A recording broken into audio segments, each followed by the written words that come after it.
Great. So why don't we just kick off first by let's just doing some intros. I'm Al. I also go by AI, whichever one's easier. Not big on intros. Look me up on LinkedIn if you're curious. Thanks. Yeah, I'm Steve Rennick. I'm an identity and access management architect for Ciena. Been there for about 25 years, and I'm specializing right now in NHI across the board. So excited to be here today. Hi, I'm Avi. I'm currently a CISO with BCM1. I've been doing this security gig for way too long.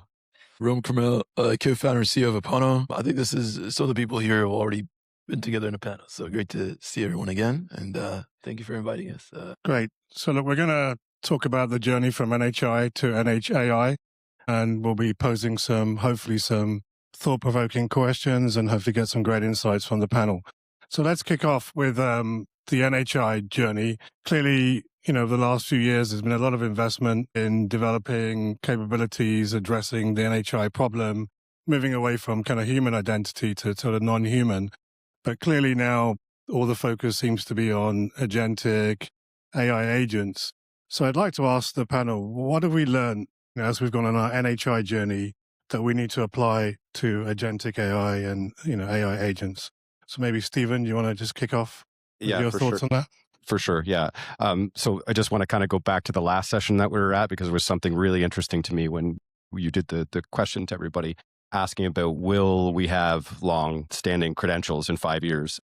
It was almost a resounding, nope, they'll be gone. I want to remind everybody, related to tech debt, in 2004, Bill Gates said the password's going to be dead.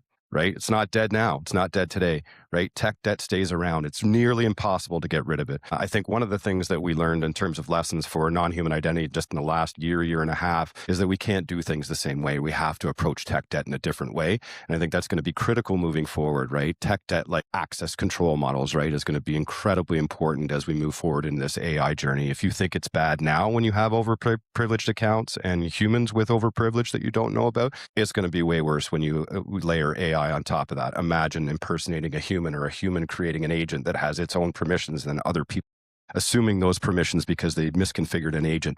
That's going to be problematic. Ownership, another thing that we learned that we're terrible at, over the course of time, right? We didn't really solve it for service accounts in the old days. Now we're struggling with API keys and personal access tokens and figuring out who owns those things. We really have to nail ownership when it comes to AI as well. And I think we just have to think about it a different way. AI agents are going to be a different type of identity. They're a different type of non-human identity. And I think if we focus on that and ensuring that we do a net new provisioning of them, like a centralized location, kind of like a system of true source of record for AI agents, and build them and provision them in the right way with ephemeral credentials and the right controls and governance around them, we probably have a shot at it. If we try to do legacy things with the new technology, we're going to be in trouble pretty quick. So that's my take. I'm sure everybody else has lots to say on it too. Yeah, I think you've kind of nailed it on the head in terms of moving away from the sort of static credentials to the dynamic ephemeral. I would say from my perspective, that's probably the biggest thing we need to apply. But what else do others think? Yeah, I mean, to me, it's always amusing that, people are thinking about even NHIs as something different than identity. Think about it just another way. It's a username password, right? Just maybe a different length of username, different length of password.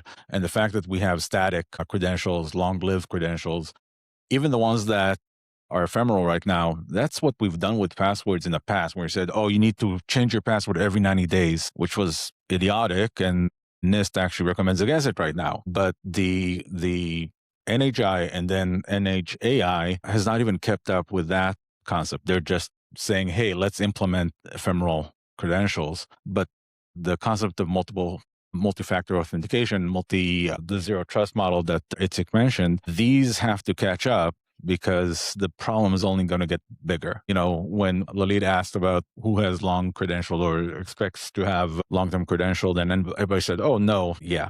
I somewhat dubious of the response. I know for a fact that I still have credentials that have not been flipped, and not because I don't want to flip them as much as the vendors that I use don't really allow me to set the timer on it. And so it becomes a manual aspect on mine. Nothing is forcing me to do it. And the reality of it, when a user doesn't have to do something, they won't do it.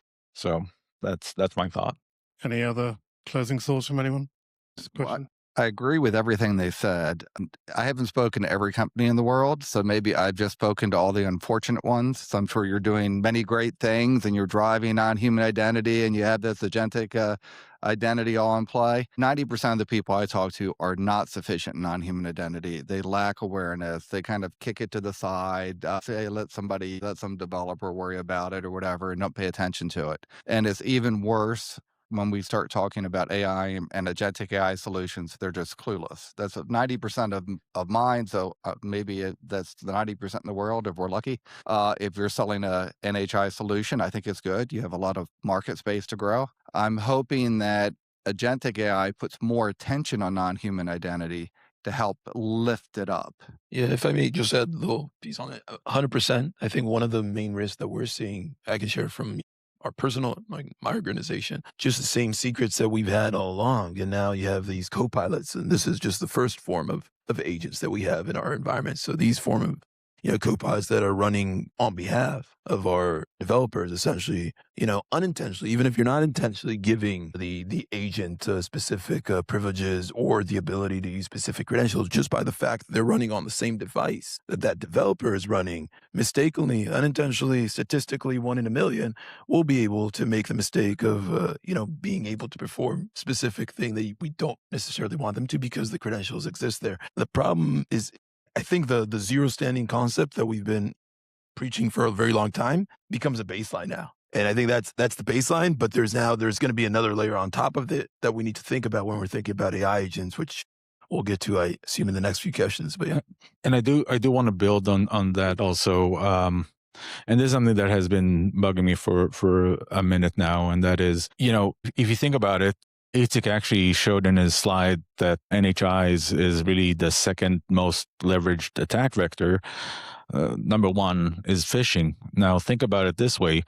How hard would it be to phish your AI agents? Because I'm not aware of any awareness training for AI agents. And so the adversaries can as easily start setting up those honeypots or those phishing holes for your AI agents. And then what happens? How much are you relying on what those AI agents do for you? Okay, thank you. Great thoughts there. Let's move on now to the second question, which is about, can today's identity systems handle the agentic AI use case?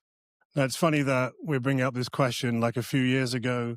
We were talking about, can the existing IGA PAM solutions handle the NHI use case, which I guess the resounding answer was no, and there's been a lot of advancements, in the industry over the last few years in building NHI capabilities.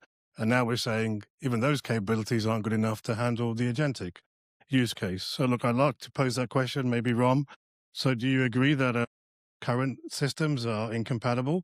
And if so, what do we need to do to kind of support the agentic use case? Yeah, so I think we maybe need to start from like when we're thinking about agents, what are the change? Why are they a different type of identity, and what it means AI agents? And I think this is, I'm sure some of you are very familiar, but it has aspects of human nature in it, in terms of the ability to make decisions, in terms of reasoning, in terms of the ability to think non-deterministically, cannot expect what the AI agent will do. And then it has the aspects of the non-human or the machine identities that we have, right? Identities that are at a massive speed and scale that we cannot control. Now, putting those two together, we have a whole new beast that we need to deal with. And the reason, in my opinion, that current identity systems cannot deal with that, there's two.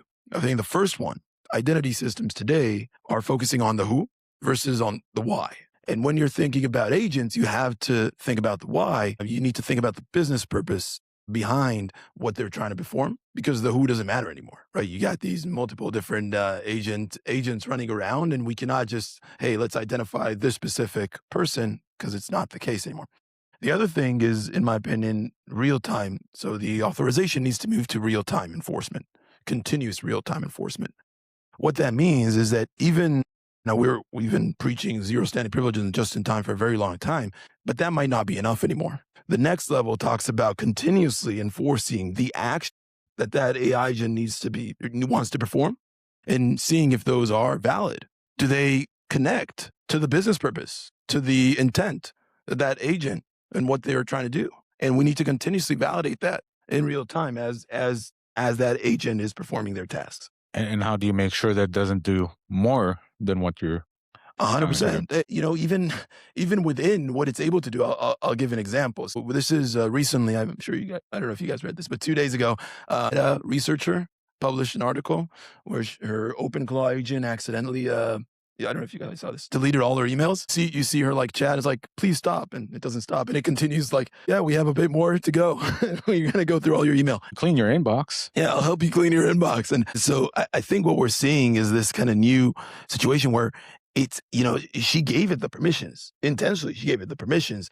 But then what became more interesting is the intent or the business purpose for what she gave it the permissions. And so permissions become one layer. Intent and business purpose become another layer that needs to be continuously validated with the actions that are being performed. And that's why, we need to address it with a new system. Sorry, that was a bit long. I know, some great thoughts. Anyone else want to add some perspectives? Yeah, I'll double down on the idea that we have to stop thinking of things with legacy identity mindsets, because like the things that we're talking about there, they just don't exist today in the way that we need them to exist. And what I mean by that is protocols and standards don't exist for non-human identities as they are today, at least in a way to support what we're talking about, right? So we're still using OAuth, right? We're still using OpenID Connect. We're still using all of these protocols and standards that were created for human use, and we're trying to fit them into a non-human identity use. And now we're even going further and saying, well, we could probably use that for AI agent use, and that's probably not going to fly. So we're going to have to catch up on that. So we're seeing some improvement in that. So we're talking about continuous authentication or authorization.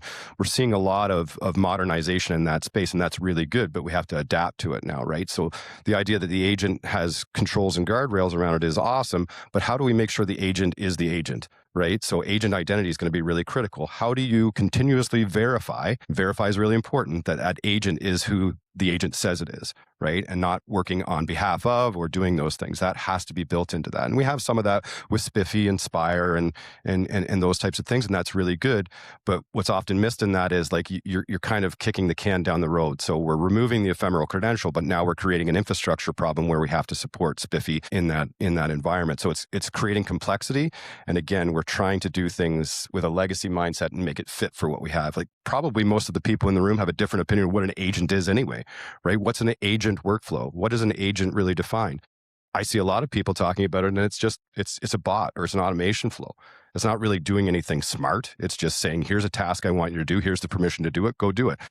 That's not agentic to me. That's just automation. That's bots. We've had them forever. Now there are some people that think it through a different way, and that's cool. But I think we have to define and categorize those things, and then build protocols and standards around them so that we can properly secure them and manage them. Stephen, anyone else want to add any final thoughts? Okay, let's move on now to governance of agents and how we move from documentation to enforcement. I was speaking to a CEO just a couple of weeks ago on my podcast. They said one organization they're talking to is looking at deploying 250,000 agents into production. That's an absolutely scary number. So I'd like to ask, right, if we start deploying agents into production, what do organizations need to think about and get right as they plan those deployments? And then how do we enforce, sort of deterministically enforcing boundaries rather than just applying policy statements? And look, Albert, why don't you kick off with that question? So let me start framing it first. If I was going to go and I'm going to speak to a company CISO or CIO or CTO or CEO or board, I'm going to go for your AI solution. Can you prevent, can you detect, respond, analyze, contain, remediate, and recover? Those are the basic things you have to do for everything you do. Can you do that? No, because all they're doing is putting guardrails in. They're putting in an insufficient solution for something that's more powerful than a human. You would never let a human do this, but you're letting a human do it. It's completely ridiculous. So off of that, I am a fan of the agent card. So off the agent card, every AI agent needs to have a human owner, least privilege. It needs to have an AI, least privilege. We need to make sure the AIs, as they chain together in workflows, don't do privilege escalation. We need to make sure the right guardrails are in there. We need to make sure we have the right runtime in there. We need to make sure there are appropriate kill switches in there so we can stop the flow. And we need to be able to have adequate logging that's going into the SOC where they can do anomaly detection. You can't be like a lot of people deployment. Oh, we're sending logs to the SOC. We're done. The SOC doesn't know what to do with that. They need to have enough data in that workflow from the human identity, the AI identity, and the actions taken to look for anomalies to find out if that's being misused. And if they don't, they're not going to know. And you're not going to find out until somebody tells you, the FBI, and goes, well, China's been in your network 7 years, or until a ransomware group puts you out of business. But clearly you described a lot of so I always complexity there. start with the agent card. Okay. So the agent card, I think, is foundational. Once you do the agent card, that lets the framework for everything else. And then it goes into deployment. So some deployments, maybe you're going to do the agent card, and that's going to feed into your policy as code, right? Sometimes your agent card, you're going to have to put in your workflow differently. And that's one thing I think that throws a lot of CIOs I talk to, is they go, oh, it's AI, do this. Well, what are you deploying? You deploy Copilot Chat, M365 Copilot, Copilot Studio, AWS Better. All of these have different risks and different controls you have to put into play. And that confuses them. But so you have to look at it, the business, what you're going to do, as was mentioned earlier, right? So what's going to be autonomous, where there's a human in the loop, where there's a human on the loop, and if for workflows, what's your risk profile for the company? And then you start with the agent card after that part, and you chain it out from that. And then how it gets integrated depends on the company and the deployment and the other tooling they have. Great insights there. Anyone else want to add your perspectives on how we put in place governance controls for organizations and what advice you'd give them? Yeah, I like that. A framework, right? We have to have a framework to be able to do that. But I think one important notion to think about in that framework is, and we talked about it in the first intro presentation, is there's an IDTR portion to that, right? When we're saying things like the SOC has to get it, the SOC has to analyze it, and the SOC has to action it, it's too late. It's already too late. It's too late in our environments right now. By the time someone reads it, it's already happened and we're already in trouble. So if we don't build something into that's actually the R and ITDR is a response, and the response isn't just, I'm going to let somebody know or create a ticket, it's going to be too late, especially with agentic things. It's going to happen at much faster speeds, and it's going to be much worse, and it's going to go in all kinds of different directions too. So I think that's an important kind of a sticking point with that idea of the framework, is like we really have to nail that side down and make sure that we can stop things in real time, runtime, authorization or authentication, whatever it is. There has to be a response. The response can't be something as simple as I'll let somebody know or I'll create a ticket. Yeah, prevention versus detection. Yeah.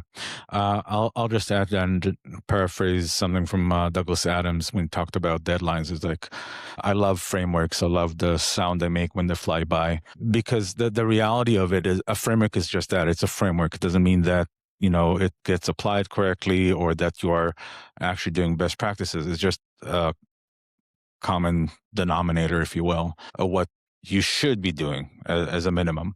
But I think to your point, I would say most organizations don't even do that right now. Well, and we can't wait, right? Like no one's just going to sit back and say, okay, we're not going to move forward with anything AI. We're just going to stop. They're going to keep moving forward. So we can talk about them and we can design them, but we have to keep being iterative with it. And so I think it's going to be a learning process, much like it has been with NHI. We're going to have some guardrails, and they're not going to be perfect from day one, but we'll have to learn and build from them. That's the best we can do. So what are you telling your teams within your organization about? Yeah, I mean, we're moving forward with things quickly. We are trying to funnel things through a centralized AI forward team. So we're not discouraging people from using AI. We're encouraging them to do it, but we're trying to build a series of stakeholders and a team and a program around that so that we can touch each and every component. We're talking about the identity component, but there's a data component, there's a security component, usually tied with the identity component. And then there's the use case side of it too. Like, what are we really trying to do with this? And instead of having it funnel through all these different business units, we're trying to get a grasp on it and try and centralize it initially. And then eventually the idea is once we have that nailed down, we'll be able to meet people where they are. Because I think we learned that with NHI too, right? If you try to pull it all into one centralized location, you'll fail, right? People are just going to shadow it here, there, and everywhere. So I think you have to accept the fact that it's going to be done in different locations, but try to rein it in, at least in the initial, until we get the right guardrails and controls around it. I think the key where a lot of organizations make the mistake at the beginning, and which you've mentioned this, is what are we trying to do as a business? Where is it autonomous? Where do we have a human on the loop? Where do we have a human in the loop? Because that's going to define the actions. Once those actions are done, there's lots of things you can do. So yeah, I agree with those concepts for frameworks, but there are a lot of good evaluation tools. There's a lot of stuff from Cloud Security Alliance, from MoSwap. You can look at MITRE or some of the stuff you're going to look at for Atlas for the SOC. A lot of good runtime tools. I came from a Palo Alto shop, and we had Prisma Access and Cloud, and you could extend a lot in AI into that. CrowdStrike, you can move up in the AI in that. And I'm just naming a few vendors. So there are technical controls you can put in that will map to CSA or OSWAP or MITRE for controls. There are agent cards you can use for identity. There's some ways you can do that for policy as code. There's a lot of the technical aspect you can do if people just pay attention, but they have to understand what they're doing first, understand the risk, and then put the right controls. They're skipping the first step and everything else is breaking. If I may, I think it is a change in mindset that we need to kind of deal with. I don't know if predefined guardrails will be able to do the job when we think about agents. I've seen it firsthand. Like I've seen the way you define certain predefined guardrails in your organization around it. We play with this a lot. We have our solution coming out next week actually. But how are you able to actually in real time, not just to detect and respond, but actually enforce in real time? And that continuous real time type enforcement is something that, in my opinion, we did not need as much before, because things like approval workflows and stuff like that are things that work at human speed or human pace. Yes. We're in a world where that doesn't matter anymore, right? Right now, as we're speaking right now, I have an OpenClaw agent that I'm running in the sandbox environment. Probably performed like 30, 40,000 decisions in that time frame. And we can't just assume that we can use the same type of guardrails. And so like real time and moving to business purpose and validation of continuous intent inside those, I think that's the kind of next phase. I don't know if this is something that we'll bring up later, but Avi, you talked about social engineering. And I think, when you're thinking about the risks that are involved with AI agents, prompt injection becomes the social engineering, right, of agents in many ways. And just, like a prompt injection in the fact that, you can ask an agent to do something, and within that, they're prompting they're reading some input, for example, inside of what they're trying to do, and then it changes what they're actually doing as opposed to what they were kind of set out to do in the beginning. And this is just an example of why the continuous validation of intent and business purpose connected with their task is what really, really matters here. Sometimes it's unintentional. Like we just gave the example of the meta researcher. I've heard examples of databases being deleted as well, unintentionally. It happens with humans, but now it's going to happen at a much higher speed. Faster, Statistically, it has to happen 1 in a million times, because it's just the case. And with AI, the 1 in a million times happens a lot faster than human. Exactly. Now, I would say, adding to it, it's not just about social engineering or engineering prompts, but really data poisoning. I mean, there's been some interesting research about even introducing subliminal learning into AI models that can be very scary, right? Can you get an AI model to basically give you the absolute opposite data to what you're looking for? And the unfortunate answer right now is yes. So, these are threat vectors that not a lot of people are thinking about. They're really looking at I can do all this so much better and so much faster and such a large scale. But the flip side of it is true, and that is I can also get hurt a lot faster and a much larger scale. One last point. I think there's two different points here we're making. So on one, when we're going ahead and we're planning the AI solution that we're going to do, we need to understand the business case, have the right controls in place. A major part of that control is going to be the identity and how we're going to track all of that data and feed all that in. That's crucial. Then we have more of an AI-enabled security operations that's in place. So in ITDR, you always go to prevent what you can prevent, and then you detect. EDR, you prevent, detect. Never been sufficient. They're always just one layer in the area. So what you're looking at from the AI-enabled security operations, that's where you have the human on the loop. I'm going to block this, or I'm going to activate this kill switch. And this is where we have the human in the loop. That's where you need to look at that by your risk-based scenario. But you can't do that if you don't have all the other data. If you don't have the human data, the non-human data, tracking the actions that they're doing across the area, attend to use cases, know the guardrails, have the kill switches set up, have the runtime control from your other technical tools. You need to have all that data, look for the anomalous activity, and then you map that to your AI security operations. Okay, some fascinating insights there. I think let's get on to now the final question, which is around organizational readiness and not just technical readiness. Now, most groups will typically start with tooling first, building the agents without thinking about organizational readiness. So like a few questions I'd like to throw out there, like who owns agent risk within an organization, be it IAM, security, or the BU? And how do orgs align data, process, and the technical decisions simultaneously? So maybe Avishai, do you want to maybe give us Sure. your initial thoughts on that? Sure. So the answer is as easy as it depends, right? So security will own controls, right? That's easy. If you have a data team, they need to own classification. The business owns the business and the intent, and the engineering is really responsible for the deployment and implementation. And so you can also add to that the executive layer that owns the risk. They say, okay, this is the amount of risk we're willing to take in order to implement this. And so it's not, I wouldn't say there's a single body or single entity within the organization that needs to own it, as much as they need to understand that they're all involved in this. They all have a part to play.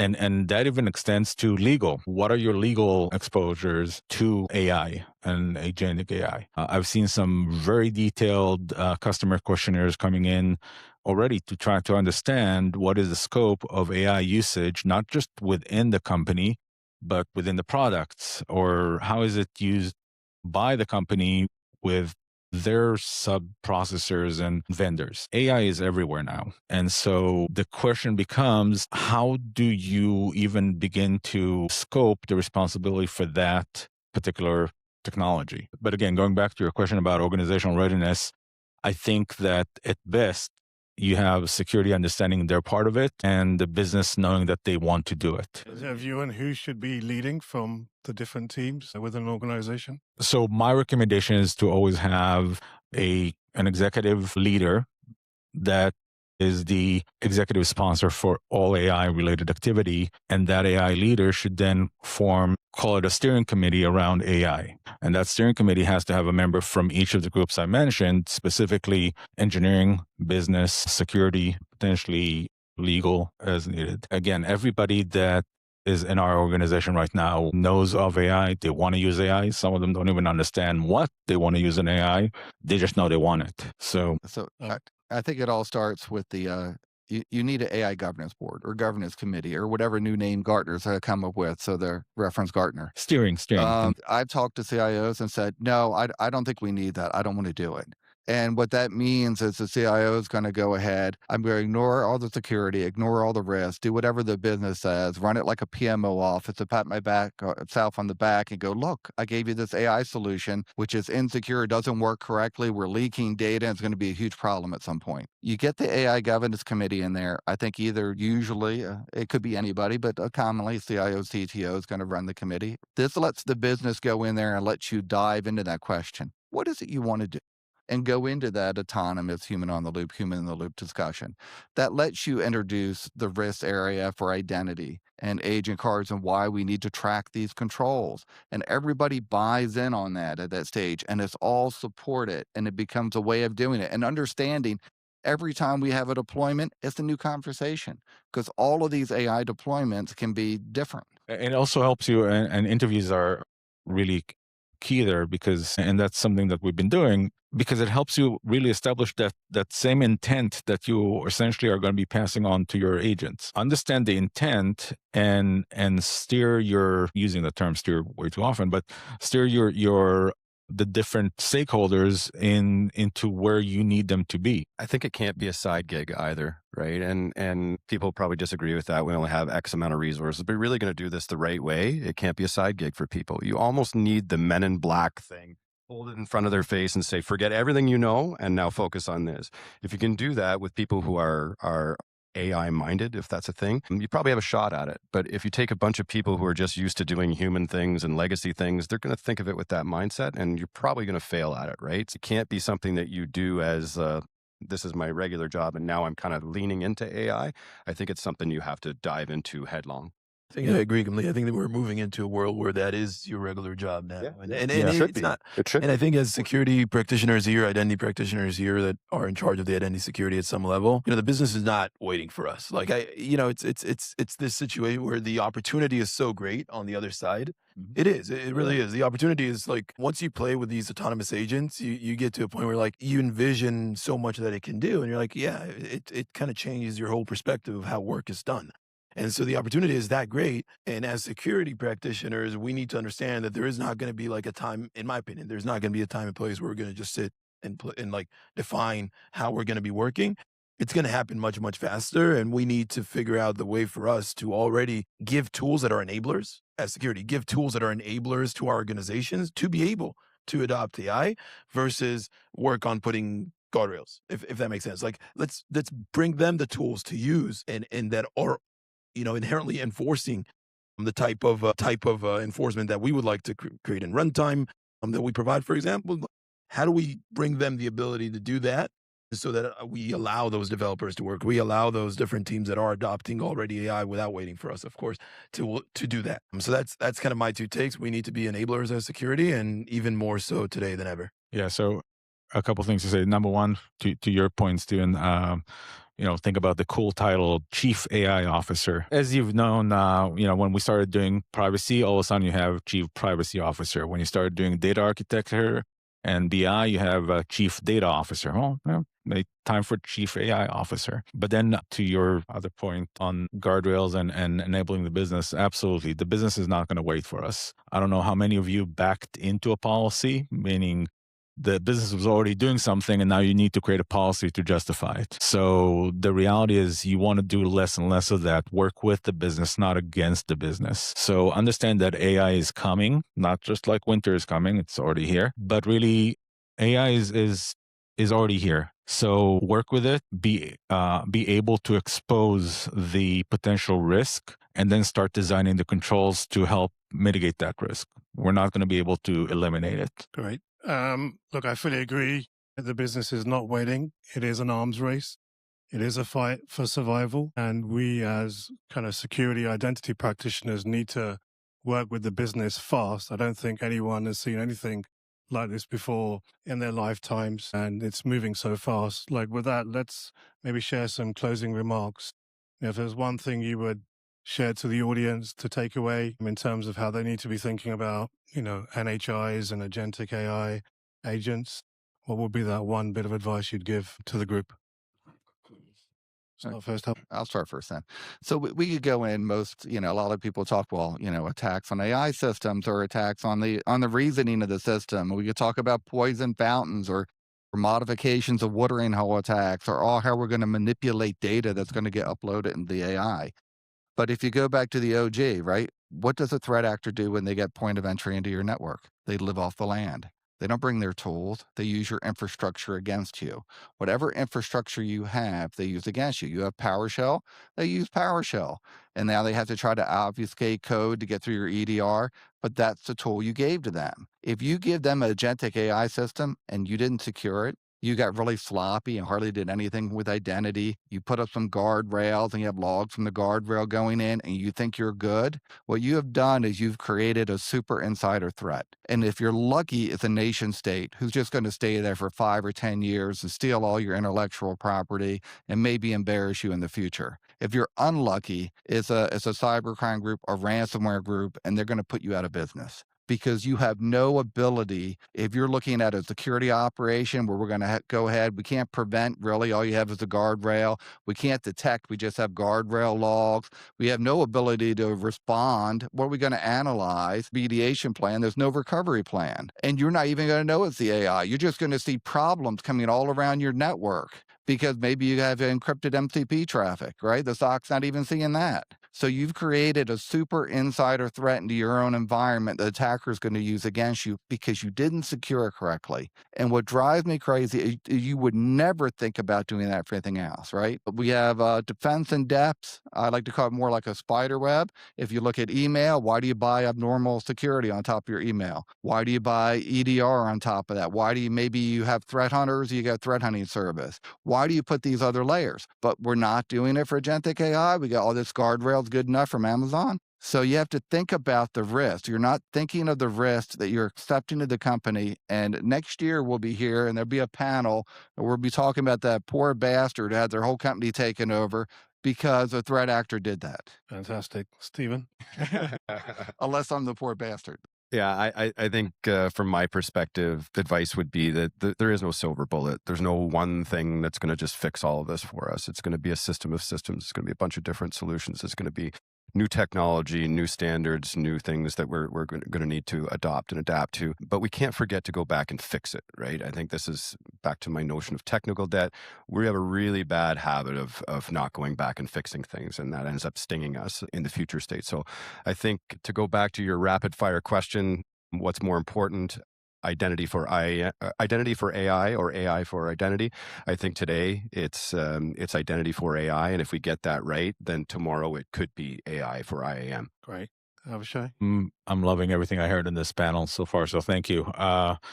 Especially this last point of identity for AI. A couple of things. For anyone who knows me and worked with me knows I love, I'm going to throw the word out there, skeuomorphic examples, basically metaphors that help me visualize something. To me, guardrails, I always think about those bumpers when you play bowling. Then there's enough videos out there of players who just throw the ball out so high it hits the TVs or crosses lanes. So guardrails are only as good if you are able to make sure that the ball stays within the lane. But then the other point that is really important is overtime, and I mentioned it in our previous note, is that AI is already here. Don't try to resist it, because if you resist it, your business will stop working with you. Embrace it, make sure you get visibility into it, and then you can help secure it and mitigate the risk that it presents. At the end of the day, again, it's introducing another level of risk, but it's introducing it at an AI scale. Great. And Rom, you got 30 seconds. Yeah, 30 seconds. So I think really as you're evaluating, the tool that you're trying to bring in to be able to support you in this challenge, and make sure that you're finding something that is able to connect the business process with what you're trying to enforce and tying those together. And I'll end with one analogy, because you said you like analogies here. Think of an AI agent that you're asking them to turn off the light in the room. And they're trying to turn off the light in the room. They're not able to do that. Try again. They're not able to do that. Trying to look for different ways. In the end, they just shut down the whole building's light, the whole building's electricity. The power grid. Why The power grid. That's what we're talking about here. That is the understanding of the business purpose during the task at hand. And that's what you want to make sure you have a tool that's able to do that and evaluate that continuously. And on that note, thank you so much for having us. Really, really appreciate it. It's been a pleasure. Thanks for your insights. Thanks, everyone.